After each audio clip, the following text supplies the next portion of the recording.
नमस्कार, बहुत स्वागत है। आप देख रहे हैं बंसल न्यूज़। मैं हूं आपके साथ सुहेल खान। देश आज़ादी की 75वीं वर्षगांठ मना रहा है। ऐसे में हम भी आज आज़ादी की ही बात करेंगे, उससे जुड़ी खबरों का ही जिक्र करेंगे।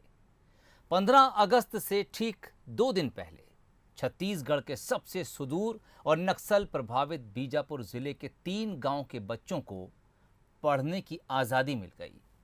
16 बरस के बाद बीजापुर के 3 गांव में बच्चों को स्कूल नसीब हुआ। इस मौके पर अब तीनों गांव में जश्न का माहौल है। देखिए खबर इस रिपोर्ट के जरिए। हाथों में तिरंगा, चेहरे पर मुस्कान, ये तस्वीरें कमकानार गांव के स्कूल की हैं, जहां 16 साल बाद स्कूल खोले गए हैं। स्वतंत्रता दिवस पर बीजापुर के 3 गांव के नौनिहालों को पढ़ाई की स्वतंत्रता मिली। दरअसल पेदा जोजेर, चिन्ना जोजेर और कमकानार गांव नक्सल प्रभावित क्षेत्रों में से है और नक्सलियों की वजह से यहां शिक्षा का मंदिर वीरान था। हाथों में तिरंगा लिए इन बच्चों को देखकर आप ये अंदाज़ा लगा सकते हैं कि ये बच्चे वाकई में आज आज़ादी के इस जन्म है, आज़ादी के इस जश्न में मकफूल है। इन बच्चों की मुस्कुराहट को देखिए और इन बच्चों की खुशियों को देखिए। मैं यही बता रहा हूँ कि इस वक्त हम पहुँच चुके हैं बीजापुर के अंदरूनी इलाके में पेदा जोजेर में, जहाँ पर 16 सालों से यहाँ पर इन बच्चों को आज़ादी नहीं मिली और इस इलाके में ये जो स्कूल है, ये आज इस स्कूल का यहाँ पर नींव रखा गया है। मैं बता दूँ, ये जो पेदा जोजेर जो गांव पड़ता है, ये नक्सलियों की मांद में आता है और साथ ही साथ जिस इलाके में नक्सलियों की समानांतर सरकार चलती है, इस इलाके में इस स्कूल का नींव रख पाना बहुत ही चुनौतीपूर्ण रहा। साल 2004 से 2005 के बीच बस्तर में जब माओवादियों के खिलाफ विद्रोह की लपटें उठी थीं, तब नक्सलियों ने बीजापुर जिले के कई गांवों को अपना निशाना बनाया था। नक्सलियों का कहर स्कूल पर भी बरपा था। जो स्कूल संचालित था, जुडूम के दौर में नक्सलियों ने उसे ढहा दिया था। 300 से ज्यादा स्कूल तहस नहस कर दिए थे, लेकिन 16 साल बाद आज फिर इन स्कूल में शिक्षा की पाठशाला लगने लगी है। इस इलाके में काम करने की चुनौती के अलावा एक सकारात्मक माहौल का पैदा होना भी बहुत मुख्य भूमिका इसमें रहती है और छत्तीसगढ़ सरकार ने और हमारे ज़िले के कलेक्टर महोदय ने जो हमें सपोर्ट किया, जो एक अनुकूल माहौल हमें दिया, उस माहौल के ज़रिए हम आगे बढ़ पाए और इसमें स्थानीय ग्रामीणों का सहयोग और जो हमने गायन देवतों का जो चयन किया था, उनकी भूमिका और हमारे शिक्षा विभाग की जितनी भी टीम है, हमारे साथ जो लोग हैं, उन सब ने एक लगातार इनके बीच में आना जाना शुरू किया, कोशिशें की, इनका विश्वास जीता, इन्हें विश्वास दिलाया कि पढ़ाई लिखाई से ही बच्चों का भविष्य बेहतर बन सकता है। इन बच्चों के लिए शिक्षक भी जी तोड़ मेहनत कर रहे हैं। स्कूल तक पहुंचने के लिए शिक्षकों को उफनती नदी को भी पार करना पड़ता है। 16 साल से इस चिन्ना जोजेर गांव में स्कूल लगने नहीं दी और जो स्कूल बने थे उन्हें नक्सलियों ने तोड़ दिया था। साथ ही साथ उसके बाद जो शिक्षा विभाग की टीम है बीजापुर की, वे भी हमारे साथ हैं और इस उफनती नदी को हम यहां से पार कर रहे हैं। आप देख सकते हैं कि किस तरीके से बाइक को यहां पर पार कराया जा रहा है। यही कारण है, ये ऐसा नक्सल इलाका है कि यहाँ तक कोई भी विकास अभी तक नहीं पहुँच पाई है और साथ ही साथ जो यहाँ के बच्चे हैं वे शिक्षित नहीं हो पाए हैं। कड़ी चुनौती और नक्सली बंदिशों के बावजूद आखिरकार शिक्षा विभाग की टीम यहां स्कूल खुलवाने में सफल रही, ताकि नक्सली इलाके में भी नौनिहाल पढ़ लिखकर अपना भविष्य संवार सकें। इस इलाके में यही दर्शाता है इन आदिवासी बहुल इलाकों में कि किस तरीके से इस नक्सल मांद में कितनी चुनौतियां होती है और शिक्षा का स्तर आज यहां तक पहुंच पाया, ये बहुत बड़ी गर्व की बात है। चेतन कापेवार, बंसल न्यूज़, बीजापुर। अंग्रेजी हुकूमत के क्रूरता से भरे किस्से आज भी देश की धरती के सीने में दफन हैं। ये किस्से आज भी हमारे रोंगटे खड़े कर देते हैं। उन्हीं में से एक किस्सा है राजधानी से 40 किलोमीटर दूर सीहोर के चांदमारी का, जहां 14 जनवरी 1858 को 356 क्रांतिकारियों को एक साथ गोली मार दी गई। इस बर्बरतापूर्ण घटना को जलियांवाला बाग हत्याकांड की तरह देखा जाता है, जहां क्रांतिकारियों के शवों को पेड़ों पर लटकाकर छोड़ दिया गया था। इस जगह पर अब एक शहीद स्मारक बना दिया गया है।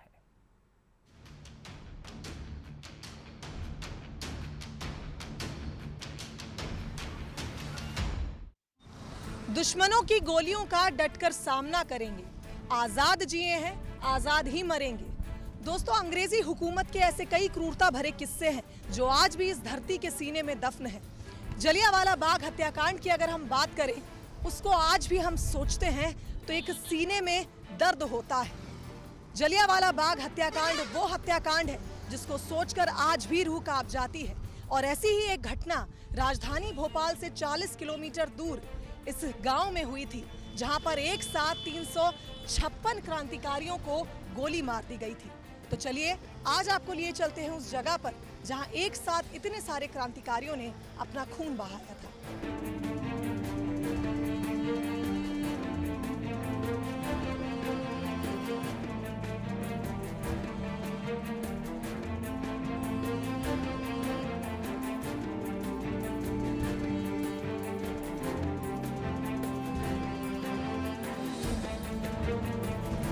तो चलिए इस जगह के इतिहास के बारे में जानते हैं। हमारे साथ इतिहासकार ओमदीप जी हमारे साथ इस समय मौजूद हैं।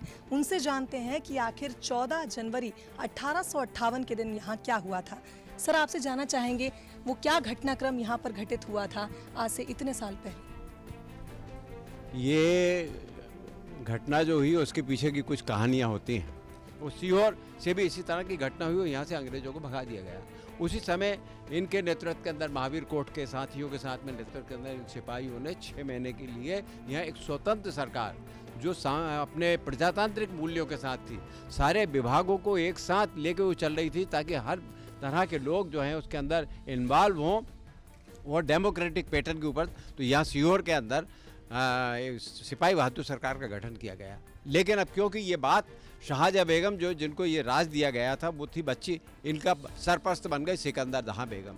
जब सिकंदर जहाँ बेगम उसकी सरपरस्त बनी तो वो थोड़ी डिक्टेटर टाइप की था, उसकी अंडरस्टैंडिंग बनी हुई थी अंग्रेज़ों से। ये 3 सेंटर ऐसे थे, ग्वालियर कंटोमेंट, इंदौर कंटोमेंट, भोपाल कंटोमेंट, जहाँ पॉलिटिकल एजेंट्स मतलब रहते थे। और ये सारे लोग जो हैं उसमें आके राजा महाराजा आसपास के जो चोट वसूली करते थे उनकी यहाँ बैठकें होती थी। लेकिन आम आदमी और ये सिपाही जो था, क्योंकि वो चर्बी कांड का अगर आपको इतिहास का ज्ञान हो तो उस चर्बी कांड से भी लोग प्रभावित थे, सिपाहियों में वो बात भी थी। इनके साथ में वेतनमान का भी बहुत सारा चक्कर था, यानी बहुत सारी बातें थीं। लेकिन उसके पीछे मूल कारण था देश के लिए इन्होंने इस तरह जब देखा कि ये सब हमारा दोहन कर रहा है, हमारा उपयोग कर रहा है, हमारे श्रम का दोहन कर रहे हैं, तब जाके इनमें इस तरह के विद्रोह की गई। तो हमारे माध्यम से हमारे आदमियों को मरवा रहा है, हमारे दोस्तों को मरवा रहा है, हमारे भाइयों को मरवा रहा है, हमारे भारतीयों को मरवा रहा है, तब इनमें ये विद्रोह की बात पैदा हुई। तो उससे नाराज होकर सिकंदर जहाँ बेगम और अंग्रेजों ने मिल के दबाव बनाया तो इन्होंने कुछ नेताओं को गिरफ्तार किया।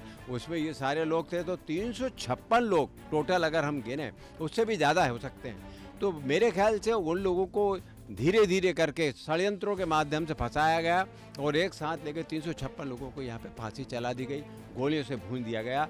हालांकि ये जो स्थान है, यहाँ बहुत वर्षों से हम लोग इस पर कार्यक्रम भी कर रहे हैं। बसंत उत्सव समिति ने इसको प्रारंभ किया था, उसके बाद में सिपाही बहादुर सरकार निर्माण समिति के माध्यम से हुआ। यहाँ लगभग शासन के माध्यम से 20 लाख रुपए का ये स्मारक जो आप देख रहे हैं, ये लगभग 20 लाख रुपए के हिसाब का था। उसके बाद में ये परकोटा जो भी सांसद निधि से बनाया गया है, ये चल तो रहा है। लेकिन अब कहीं ना कहीं जब ये बात आती है तो फिर ऐसा लगता है कि पूरा सीहोर 1824 की कहानी जब हम चैन सिंह की देखते हैं और 1857 देखते हैं तो ऐसा लगता है ये पूरा सीहोर नगर इतिहास का एक ऐसा कोना है कि यहाँ कण कण के अंदर शहीदों की आत्माएं विचरण कर रही हैं। रक्त रंजित ये धरती जो है बार बार प्रेरणा देती है, उस 1857 के इतिहास के बारे में बात करती है कि जिसके देश उबल रहा था तब सबसे पहले इस सीहोर नगर के अंदर, जिसको पहले सिद्धपुर कहा जाता था, यहाँ लोगों के रोंगटे खड़े हो जाते हैं, सिराओं में खून दौड़ने लगता है और जवानी जो है मचलने लगती है कि हमारी इस धरती के ऊपर ऐसे ऐसे वीर नौजवान हुए हैं जिन्होंने अपने आप को स्वतः ही धरती के लिए, अपने देश के लिए, अपना भारती के लिए अपने आप को कुर्बान कर दिया। ये 356 की कहानी यही कहानी है।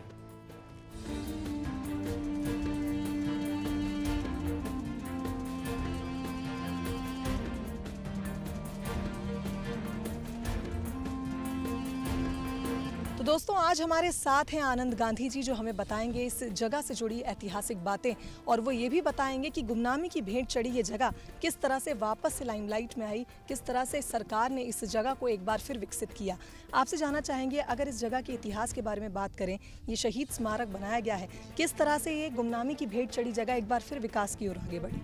इतनी बड़ी क्रांति की घटना हुई है और देश में इससे बड़ी क्रांति की शायद कोई घटना नहीं है। देश के इतिहास में ऐसा भी कहीं उल्लेख नहीं है कि क्रांतिकारियों ने खुद की एक स्वतंत्र सरकार बना ली हो और देश का में शासन चलाया हो।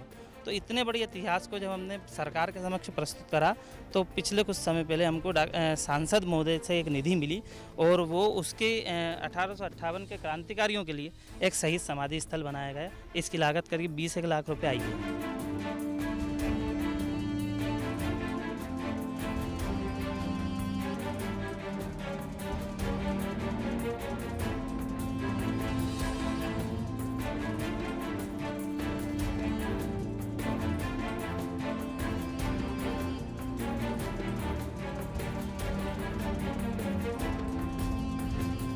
शहीदों की चिताओं पर लगेंगे हर बरस मेले, वतन पे मरने वालों का बाकी यही निशान होगा।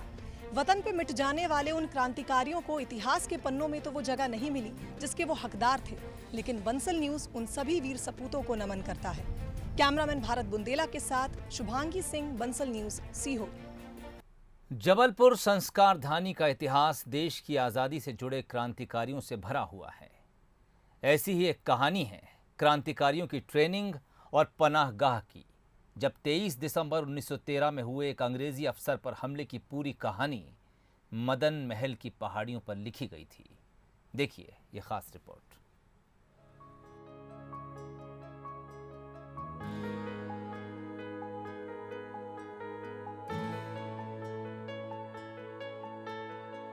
जबलपुर के मदन महल की पहाड़ियां आजादी के लिए छेड़ी गई जंग की गवाह है।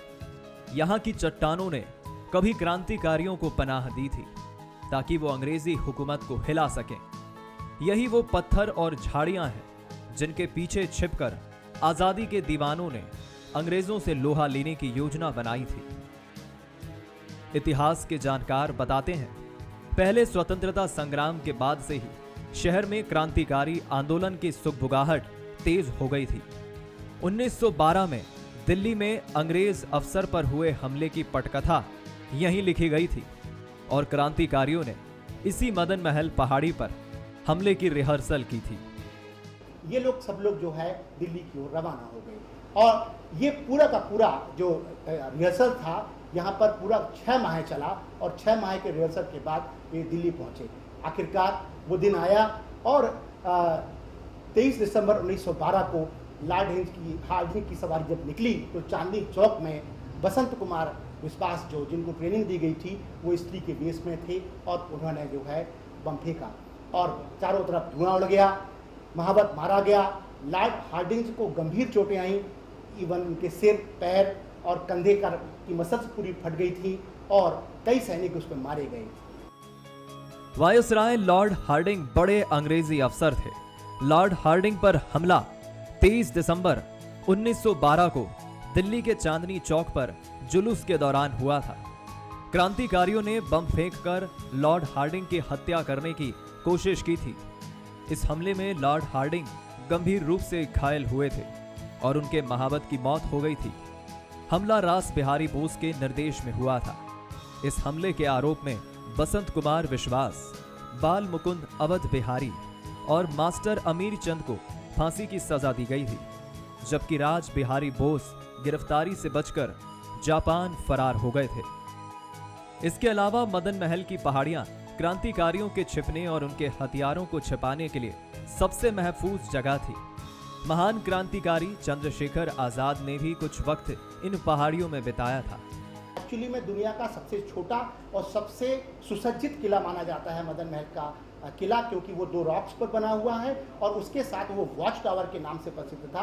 रानी दुर्गावती भी जो है उसको वॉच टावर के रूप में इस्तेमाल करती थी, इसीलिए उन पहाड़ियों के बीच में जो है ये सुरक्षित होते थे और इसलिए क्रांतिकारियों ने मदन महल की पहाड़ियों को अपना मुख्य अड्डा बनाया था। और आगे जाकर चंद्रशेखर आजाद का गुप्त प्रवास भी इसीलिए जबलपुर में हुआ था।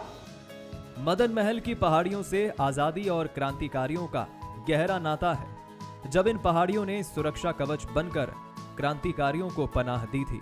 देश की आज़ादी के लिए अपना लहू बहाने वाले क्रांतिकारी और सर कटाने वाले योद्धाओं का जबलपुर संस्कार धानी से गहरा नाता रहा है।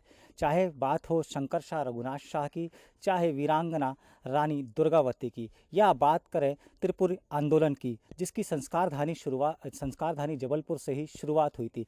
जबलपुर से जुड़ा एक और इतिहास सामने आया है कि दिल्ली में होने वाली हमले को लेकर के जबलपुर में ही उसकी रिहर्सल हुई। 23 दिसंबर 1912 में दिल्ली में माउंट हार्डिंग के ऊपर जो हमला हुआ था उसकी जो रिहर्सल थी वो जबलपुर की इन्हीं मदन महल पहाड़ियों में किया गया था। लेकिन धीरे धीरे वक्त रहते इन पहाड़ियों में लोग अतिक्रमण करते रहे, लेकिन कुछ साल पहले हाईकोर्ट के आदेश के बाद इन पहाड़ियों को दोबारा से संरक्षित कर दिया गया। कैमरामैन सुरेंद्र पटेल के साथ अमित सोनी, बंसल न्यूज़, जबलपुर। चलिए, इस रिपोर्ट के साथ ही बुलेटिन में फिलहाल इतना ही। इजाज़त दीजिए, नमस्कार।